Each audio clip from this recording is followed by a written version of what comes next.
Good day, everybody. This is part two of my climbing saddle. Earlier on another video, I showed you lanyards and how they work and how to make your own lanyard. Well, this is a lanyard. This right here is a rope snap that is going to attach to your climbing saddle. Now, these things have to be open a certain way. You have to push down the back and then push the gate open. You can't just push on one side of the gate and open it up. That's for safety, so you don't accidentally open it when you're working or when you're climbing.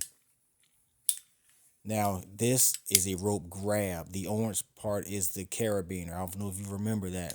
That's a carabiner. Now, this carabiner also attaches to your climbing saddle. To open this carabiner, it requires 3 deliberate actions. You have to twist, push it up, and push it open to open the gate so that it won't accidentally open. And it's going to attach to your side D-rings. And remember, when you're in a tree for work positioning, to position and balance yourself, you're going to use this lanyard. It's going to wrap around the tree.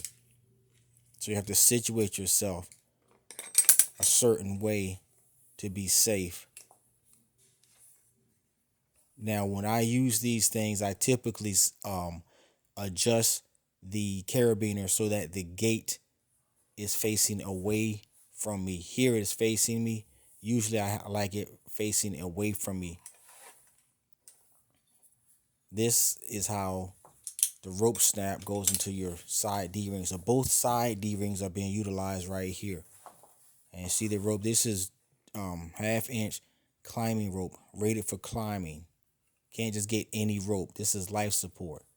So you need to get equipment rated for tree work, quality equipment. Now that rope grab does just that. It grabs the rope so that if you were in the tree with the rope around the tree, when your body weight hits it, it's not going anywhere. The rope cannot run. There's a cam inside of that rope grab that captures the rope, and you cannot pull the rope out. So what you have to do is you have to take your weight off of it. You have to lean forward, and then you can freely, you can pull the rope back or forward through the rope grab. At the end, there's a stopper knot. You always put a stopper knot at the end of your lanyard so that it won't pull all the way through your rope grab. Now with me, I like to put 2 stopper knots. The first one there was a figure 8 stopper knot. It doesn't hurt to throw another one in so that when you're at the end of your rope, you know you have extra rope and something to grab onto, but you know that the rope is not going to escape your rope grab, or you're safe. But I have a video on lanyards, and I just wanted to show you how the lanyard attaches to your climbing saddle and how it's not going to go anywhere utilizing this rope grab.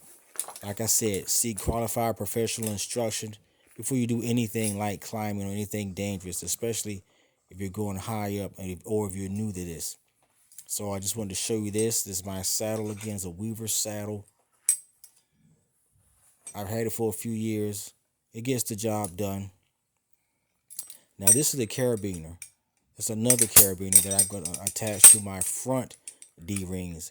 Earlier I mentioned your climbing rope. Your climbing rope is going to attach there, and you will be suspended. And all of this stuff, again, has to be rated for tree work. Thanks, like and subscribe. Have a blessed day.